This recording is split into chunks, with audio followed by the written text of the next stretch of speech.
Hey, welcome to the Female Founder World podcast. My name is Jasmine Garnsworthy. I am the creator of the Female Founder World universe and the host of this show. Today, my guest is Raquel Bouris, and she is the founder of a fragrance brand called Who is Elijah. They are a luxury feeling and luxury scented fragrance brand with a much more affordable price point.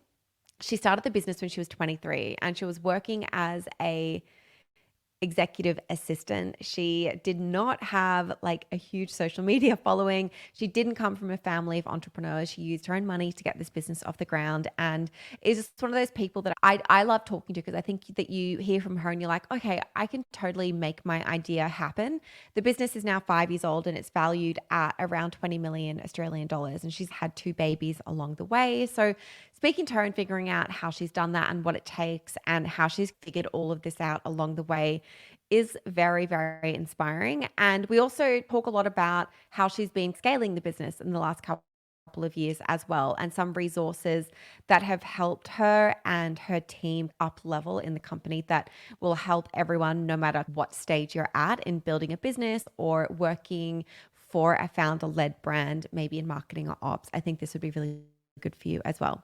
Before we jump into the episode, I want to let you know about an event that we have coming up on August 30 in New York City. This is an intimate community hang for our New York community. We are having a fireside chat with me and Barbara Rivera, who is the founder of this incredible Latinx haircare brand called Ceremonia. And the event is happening at the Ceremonia store. It is a free event. There will be free goodies, there will be drinks, there will be great people for you to connect with. And as always, it is open to our paid Business Bestie subscribers first. And now we've opened it up to the rest of the community. The link is in the show notes if you want to register. Make sure you've got your name on the list because we will be checking RSVPs at the door. I hope to see you there. You are now entering Female Founder World with your host, Jasmine Garnsworthy. Raquel, welcome to Female Founder World. It's so good to have you on the show. Oh, hello, Jasmine. I'm so excited to be here. Thank you so much for having me. We've had so many Aussies on the show lately, and we are actually predominantly a US-based podcast, but I just feel like Aussies have the best stories and they're so forthcoming with all of the data and information. So another Aussie beauty entrepreneur on the show, we'd love to have you. Oh, thank you. I was telling you earlier, this is such a 360 moment. I've been listening to your podcast ever since I started Who is Elijah, and I don't know if this is like stalkerish, but I always thought like when I get on here, I will know that I've made it. So I must have made it because I'm here now. I mean, you are doing amazing things. I have been deep diving into your story and it's so cool. So for people who don't know Who is Elijah, what have you guys built? What are you doing? What's the sales pitch in a couple of sentences? Yeah, luxury Australian fragrance house, beautiful fragrances, very good price as well. We like to call ourselves affordable luxury in the fragrance world. I remember trying, is it called His and Her? But the His, first her, fragrance that yeah. you guys did ages ago. And I was doing a lot of beauty writing back when you started. So I must have been gifted some and I was like, oh, this is cool. Like, it smells great. It's like very intense. So I really loved it. And then I was like, I don't know, like, is there space for another perfume brand? I don't know, and then didn't really think about it for a while. And then I kind of kept seeing you. And then today when I was looking up some milestones about where you've taken this business, it's incredible. You recently had a valuation at 20 million. You're on track to hit 14 million in revenue this year. Your first order with Priceline, which is kind of like, maybe like a bougie CVS for the American people. Is that what you would say? Yeah. You guys did like 42,000 units for your first order. So you guys have built something so impressive. Talk me through how you got started. I'll start at where the idea was conceptualized. It was actually in America at Coachella. In 2017, I was introduced to a bottle of fragrance oil from India that a friend of a friend was wearing, and I was just obsessed with it. I took a photo of it and I started wearing it at Coachella. Then I took a photo of it, and when I got home back to Sydney in Australia, I tracked it down online because I just couldn't stop thinking about it. And I was 23 at the time. I didn't really know anything about fragrance. I wasn't purchasing fragrance myself. I was just asking my parents to buy it for me for birthdays and Christmases because my 23-year-old budget did not allow for the Byredos and the Lalabos of the world. Mhm. When I started wearing it around Sydney and anywhere in Australia, I had so many people coming up to me and tapping me on the shoulder and asking what fragrance I was wearing. And it was a little bit of a rosé induced idea, I'm not going to lie, to, try to make a fragrance, try to make a perfume because there was something in me telling me that there was a demand for something new and something different. And I, from my own experience, I couldn't afford these really expensive fragrances. So I thought I hate to say there was a gap in the market because there's definitely not a gap in any market really, but there was definitely a space for a luxury fragrance that didn't have that luxury price tag. Mm. And this is 2018. You're 23 years old. Where were you at in your career at the time? So I was an executive assistant. I had a baby just before launching Who is Elijah. So I then had a little bit of maternity leave. And then I was at that time an executive assistant at a luxury hotel group. Okay, and for the people who are like cynical, you were not an influencer. You didn't No. have thousands of Instagram followers at the time. You didn't have any like big connections in the beauty industry. You were exactly as you're saying, like getting started yourself, just like hustling. Oh my gosh, yeah. So I think I maybe had 1,000 Instagram followers. I worked in the business world, very corporate. I didn't know anyone in the beauty industry. I definitely had to start from scratch. We're going to talk about the baby thing in a minute because I have a 6-month-old baby. This is something that every time I talk to Mm, somebody who's self-employed and has small children, I'm like, okay, but how are you doing it? So we'll talk I about know. that in a little bit, but let's stay in the early days. I want to understand how you got things started. I know that you had the idea and you had your first product out really quickly. How did Yes. you get like your first samples done? Where did you find your packaging? Like how did all of that come together and how did you fund it? So first step was to find a perfumer, which I very quickly realized that I had to find. And then it didn't take me too long to find a perfumer here in Sydney, which was actually amazing because that's where I've always lived. So I went and met with him. And it was the third one that I had spoken to, the one that I thought was the best and was the best. So I met with him, and then he started. I basically had no knowledge of how to do this, so it was kind of making perfume for dummies 101, but he was really helpful and guided me through, showing me like the scent library. And I showed him the fragrance from Coachella, and he sort of steered me away from creating something so intense straight away. It's not a fragrance that would be, I guess, like loved by everyone. It's a very particular fragrance. So along the way, it took about 3 months, and we made what is now his her. And once I sort of locked in that fragrance that I loved so much, I then started looking at bottles, and I somehow stumbled across like an online perfume bottle and cosmetic store in Italy, and their minimum orders were only 100 bottles. So I was very able to order 100 bottles. And then for packaging, I think everyone goes to China basically to do packaging, and I didn't have the ability to order 10,000 boxes at once, which is what most of them are asking for. So I just found a local box supplier, and I bought like a really simple square box, and I got a stamp made with our logo on it, and I was just stamping boxes, putting in tissue Mm. paper and the bottle, and then putting a sticker on the top to seal it, and that was it. I didn't even have ingredients on the box because I didn't even know that you needed to do that. I can't believe I didn't get in And trouble. I mean, I feel like early on, it's just like no one knows about you yet. So you have a little bit of leeway to like figure it No, out. But how much did you spend to get started? I didn't track it as good as I probably should have, but I believe it's between 12 and $15,000. And that was just your own savings that you, or like Yeah, from your day job. Yeah. yeah, that's right. And then how did you create your online store? Like, how were you figuring all of that out? What did that look like? Did you hire anyone? Did you do it yourself? No, I did everything myself basically, except for working with a graphic designer to create the logo. I just went into Shopify because I was listening to podcasts so early on, like because the creating the perfume stage did take 3-4 months or so, and during that whole time I started listening to podcasts, and I was learning from other people's mistakes basically, because that's what we do on podcasts. We talk about everything that we did wrong and what we're doing right now. So I just listened to everyone that I found on podcasts talking about relevant sort of industries, I guess, like very beauty focused and startup focused, sorry. And yeah, I went up to Shopify and I just Googled and taught myself how to create a very, very plain Jane website, but it was perfect for, I think it lasted like 2 years before I got someone else to do it.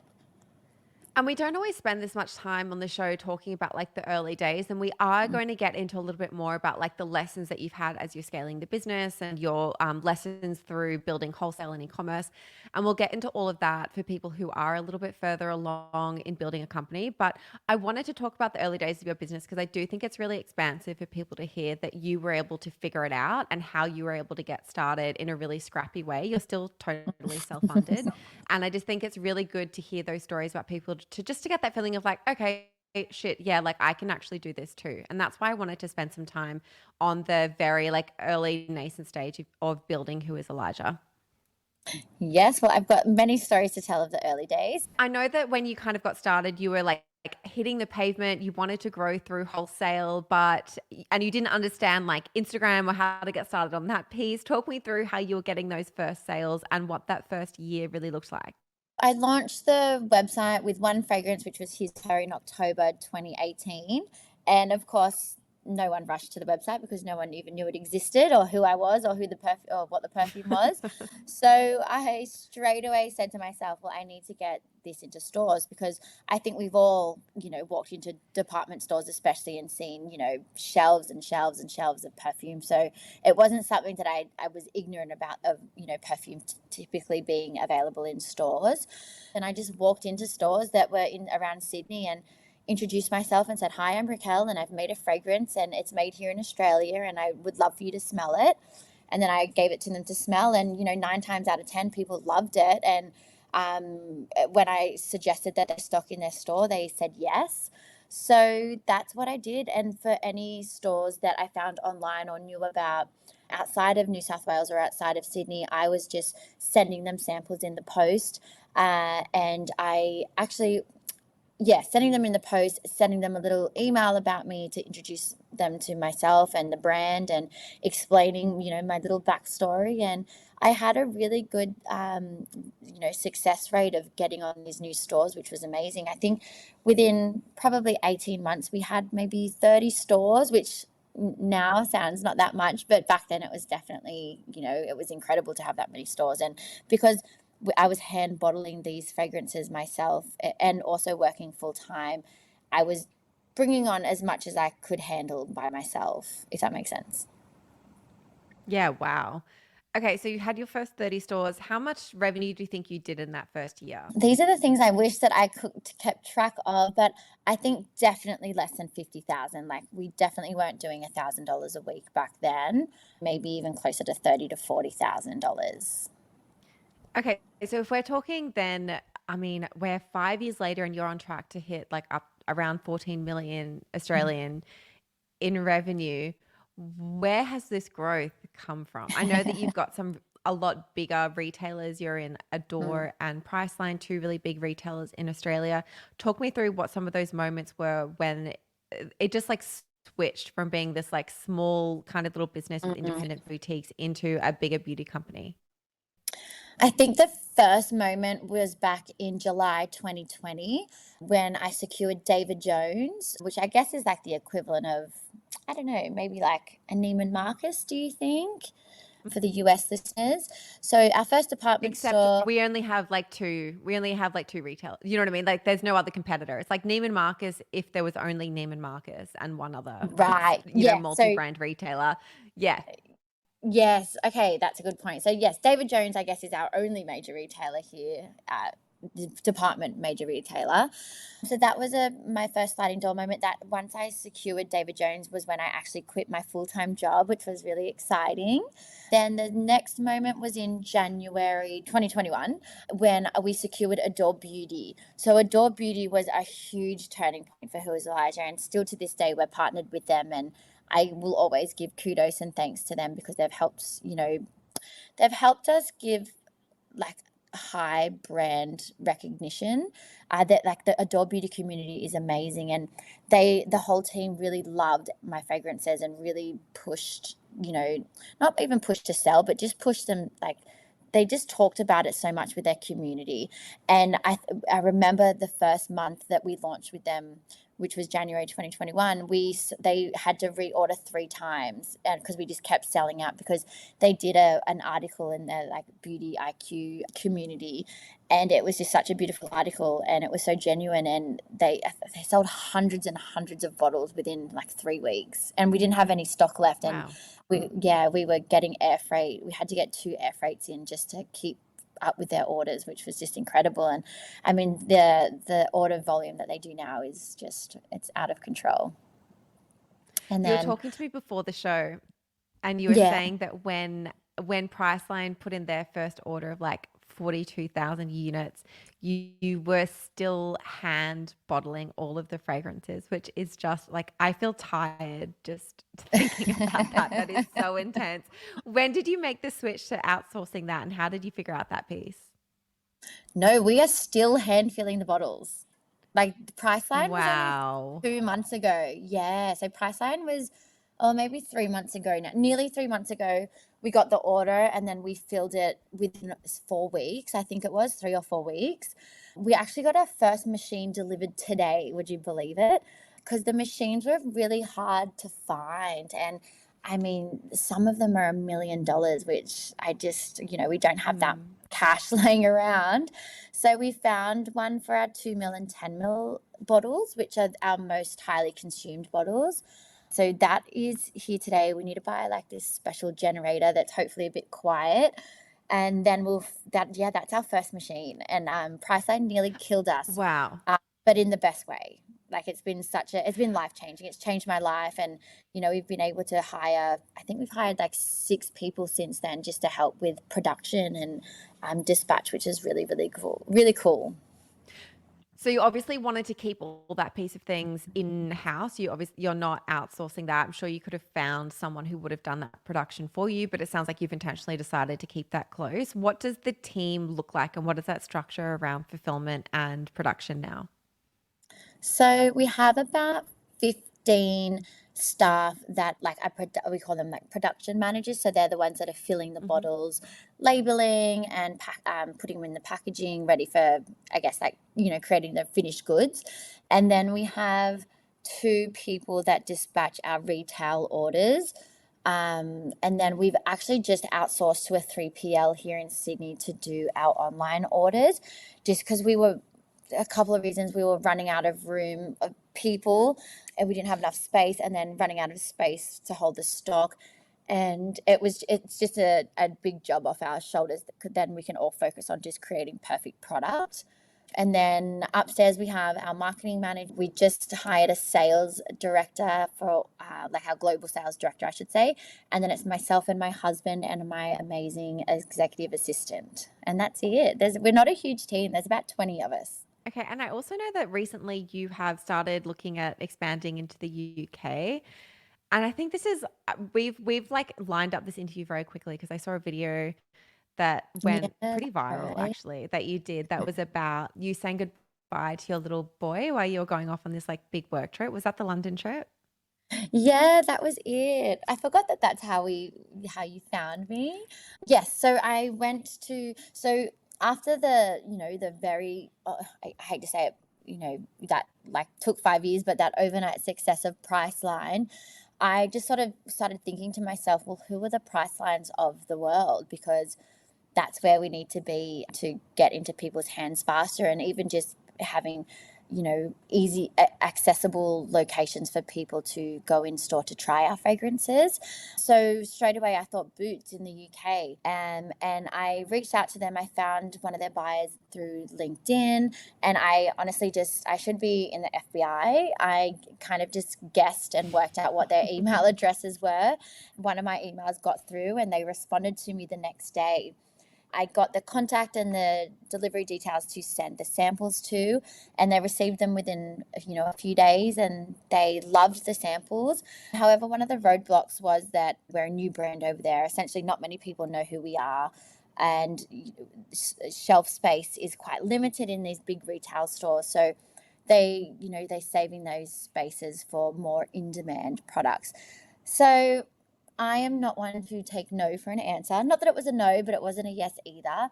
And I just said, well, I'm going to go and create the demand. So about 10 days later, we sent 500 of our discovery sets over to the hotel that we had booked to stay in London.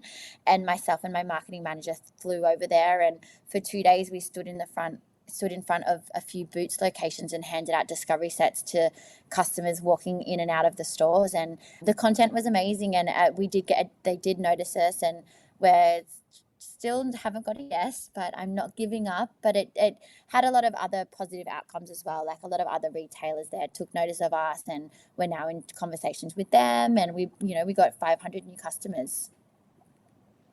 I'm in the UK at the moment, so I'm going to go and knock on doors and ask Yeah. Boots if they stock Who is Elijah, and everyone else in the UK go to Boots and ask if they have the brand as well. Let's Oh my get the gosh, that's demand actually drummed a up. really good idea. I should just pay people, $100 for every store that 100%. they go Or just like into. ask people on TikTok. Like just ask people on TikTok. Like, hey, like if you're in the UK, go tell your friends in the UK, like let's make this happen. People will do it. Of course they will. I'm going to do that. Thank you, Jasmine.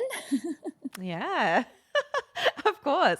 I love this little marketing brainstorm. Okay, Yes. so I've seen you like get into all of these big retailers. We're looking at international retailers now. What lessons do you have for people who want to start finding those big retail accounts about how you pitch yourself, how you position the brand, what to include in your deck, like how you need to be set up on the back end, like all of these things that are lessons that are kind of like hard won by you that you think other people should know before they kind of go down this track? One thing that I did great and right at the very beginning was I was luckily still working in the luxury hotel group, so there was a huge marketing team there, and I had people to ask ideas for before I approached David Jones. So the one thing that I have done since that day is I have a really good brand deck, and that brand deck grows every few months. But what I have in there is product imagery, so they know exactly what it looks like, packaging, and the inside contents, pricing, both RRP and wholesale pricing, a bio about myself, a bio about the company, our why, any PR activities that we've done, influence, key influencers that have posted for us, links to media articles. It's our resume, like it's our CV. It's got everything that you could possibly need to know about us. So, and it's almost like it answers a lot of their questions that they don't even need to ask. So I think that's really good. Sampling, having samples to gift and along with your brand deck, or because I think getting these people that you want to talk to and be in their stores to be able to experience your product is the first step that you should do. What else? I mean, there's so many things. And in terms of the back end, making sure that you do have enough stock. And I mean, it's so hard to project and forecast growth, especially in the early days. I had no idea that Adore Beauty would blow up the way that it did, and we didn't have the stock to support it. But I mean, we were able to get it. It took a couple of weeks, but I think the way of the world is now it's getting harder to get stock a lot quicker than usual, and it's a lot more expensive too. So I think having like a little bit of a buffer of stock, and again, it's hard to do that because sometimes you don't have the budget to have too much stock on hand. We've talked a lot about wholesale. I'm also really curious about your e-commerce business. It sounds like in the early days, you kind of, when you're just getting started and you're figuring all of this out, like the logical thing was like, I'm going to get into stores. And then that's kind of taken you down this wholesale route. But now it looks like you also have built up like a pretty good e-commerce business as well. How has that grown? What lessons do you have along the way of like what's worked, what hasn't worked as you've been building out your own like website sales or direct sales? Yeah, so e-com has been tricky for us. I mean, we're in a really good position now, the best we've ever been. And like our product is, fragrance. It's hard to sell a fragrance online, especially in the early days when no one knows who you are. So one of the best things that we did probably 2 years in was start influencer marketing, which I didn't even think to do for the first 2 years of the So this company. is 2020. Yeah, yeah. So this is probably mid 2020, even late 2020, to be honest. Actually, it's probably late 2020 was when I first started to do influencer marketing. And so so about 2 years into the business. And then another good thing that we did, I mean, it's very particular to our product, but so we started to offer a free 2 ml sample vial with every full bottled purchase, so every 50 ml, 100 ml. So the customer could try or sample the 2 ml bottle, and if they didn't like it, they could send their unopened 100 ml or 50 ml back to us. That was quite a big turning point to us as well. We call it like a risk-free, and yeah, so that's been really good. We have been very up and down. We've had not amazing experiences with like digital ads agencies, so our Facebook marketing, Google marketing. We had a really good partner for quite a long time, and then we thought that we needed to go to a bigger agency to grow, and that was an absolute disaster. They spent so much money and were not making any more money. I honestly could have bought a house with the money that they wasted this year. So it got to April of this year, and I woke up, and I remember the day so clearly, and I just woke up angry and fed up and sick of hearing their lies and excuses and trying to tell me that what the results that we were getting were good results when I knew that they weren't, because they were worse than what we were getting before and spending a third of the money.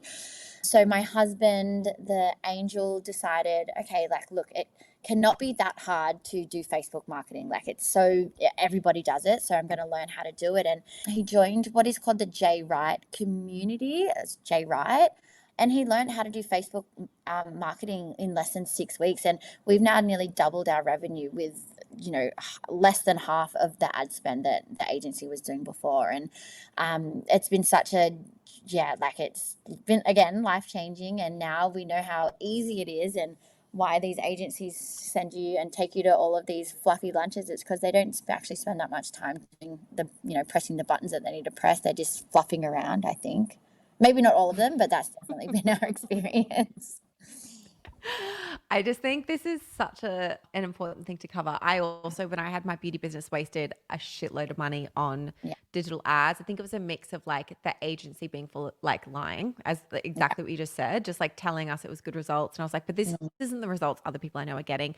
And also probably being too early to do ads. Like maybe we didn't have enough data for them to go on, but they weren't going to tell me that because they wanted my business. And so it was just, it was a real shame. And that was such a waste of money. And I do think there's this, like, I don't know, one of the lessons that I keep learning and that I hear people learning on the show is you always think that you need to like find an expert to do something and that there's always someone who knows better than you. Whereas a lot of the time it just comes, and it's like, even just like outsourcing to get like advice and decision and like make decisions, you want to know what other people would do when you're kind of looking externally, when so much of the time the answer is literally just like to look internally and teach yourself and learn it, and you're like every bit as capable as a lot of these experts that are charging all of this money and probably not giving the same results because it's not their business. Like they don't care as much as you do. I couldn't agree more. And like my motto now is like, just become the expert. Like we can become the expert. Like there's nothing that I have had to do that is too hard, I think. Like, there's some things that I need, like I don't know how to develop a website or like do coding, but I know enough how to, like, I can do some things to the website. So I never try to be 100% reliant on an external person, because I don't know, like what you just said, Jasmine, like they don't really care about your business as much, or especially not as much as what we care about it. And I think you just need to know how your business runs. Like even now to this day, like I still sometimes do customer service, and I'm filling bottles in the warehouse, and I'm making sure that our dispatch is going out properly. Like I do, I'll clean the kitchen, for example. Like there's nothing that I won't do in the business because I want to know exactly how everything is running, and that is not in like a crazy, like a micromanaged way. It's just like working alongside the people that you have appointed to do those things in your business, just and to make sure that is there anything that we can do to make their job easier, and is there something that maybe they've forgotten, is there something that maybe we forgot to teach them. And I just think it's so important. And honestly, to this day, I was doing customer service today just because I just need to know what's going on. What does your day-to-day look like now? You know, the company of your size, but you're still pretty young, you're 5 years in. What are you spending your days doing? Up And also until like talk me through the baby thing as well, because you have children as well. very early on, I've got two kids, George, who is 4 years old, and Pippa is coming close to 2 years old. So both of them, fortunately and unfortunately, I had to rush back to work. This is pre who was Elijah. So I put them both in daycare from, I think, like 10 weeks old. They both went. So they have been in care pretty much all of their lives, but they love it. And there's a lot of benefits from it. They've got amazing social skills. And, I loved working, and I always wanted to create a nice life that we didn't have to stress too much about finance things. And especially when Who is Elijah started getting busier, there was no one else that could do the full, it's like two full-time jobs in one almost. So in my mind, I decided that that's what I wanted to do. George is in 5 days a week and Pippa is in 4 days a week. And then I've got an amazing mother-in-law who helps with the kids so much. And Adam and I, so my husband and I, are both working every day together here in the office. So I wake up in the morning, depends what time Pippa decides to wake up and scream the house down. This morning, I think it was 4:45. Brilliant. So Same as she's me. my alarm clock. Yeah. So that's always fun. Waking up with the kids, getting them breakfast, taking them to kindy, which is not too far from our office, which is great. And then once I'm in the office, it's so cliche, but no 2 days are the same. Putting out fires or doing something cool. Like today was a really fun day, actually. So today, Jasmine, my marketing manager, and I went to visit a lot of our stores around Bondi and Coogee. So we went to Sephora, we went to Priceline, we went to David Jones, we went to Sass & Bide, and we just created content in the stores, which was really fun. I know that so much of it you've done in-house and done yourself. Are there any Shopify apps that you're using that you think are really great? Do you know any of the ones that are in the store? I just think it's great to hear the tools that other businesses are using on their e-commerce stores. Yeah, one app that we have used, what is it called? It's like the heat map, and it shows where all of your customers are going or not going on your website. I personally don't look at it, but I know that that was really helpful when we were building the website and when we have done setting up like our Facebook ads. I think it's Hotmap. And then, and like, it's not really related to Shopify, but we implemented Salesforce about 2 years ago. And that has really changed how the business runs, and it's really automated a lot of things because we're getting fragrance, perfume bottles, packaging all from different suppliers and globally. So we were having really bad inventory issues, and it was costing us a fortune because we would run out of something and have to air freight it from maybe Europe or China or Italy or like wherever it was. As so in that was your ingredients? not our ingredient, like our bottles are from Spain, and then we might get lids from Italy, our packaging from China. So our fragrance is made here in Sydney, so that's nice and easy. We can actually drive to pick it up, which is really helpful. Salesforce really helped get build a custom inventory system that was perfect for us, because all of the ones that were already out there they just didn't work for us. I mean, they obviously work for other people, but I think there was just too many moving parts to our products that we had to build something custom. But along the way, that actually helped with our wholesale side of it too. So we were able to create a wholesale portal for all of our stockists to go on our website, log in and place their orders. So that really automated a lot of things. And then the stockists are able to track their orders. It's just I don't want to say it didn't replace people's roles because they weren't roles, but it has definitely helped, it's being able to sell globally and people to be able to manage their orders themselves. That's a great tip. I want to just end the show by understanding what are the challenges, or what's the big question that you have in the business now that you're trying to figure out? If you were to speak with somebody who had scaled and sold a massive company that's doing 10x what you're doing, what questions would you have for them at your stage in business? I have two questions. My first one is, please tell me what roles to hire and in which order to hire them in. I think that's something that I've always not really felt 100% confident in doing, because I think we're at like such a pivotal moment right now. Like, we've gotten to this point, but all of us are stretched so thin, and none of my amazing, team ever complain. But even myself, I'm not doing 100% in everything that I'm doing, because I'm doing too many things. So I think I'm like now starting to split up the roles and delegate things off my plate as well. So that would be probably one of my first questions to ask. And another one would be, how far can I go doing this by myself, and at what point should I consider like outside funding?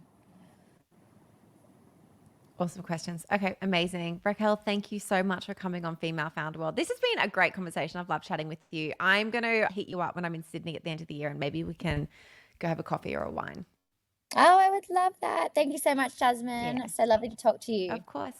Quick shout out to all of our Business Bestie subscribers. If you are loving this show and you are building a consumer, CPG, or e-commerce business, or you're about to build one, this membership will give you access to the people, experiences, and the tools that you really need to build your dream business. Head to femalefounderworld.com/subscriber for more.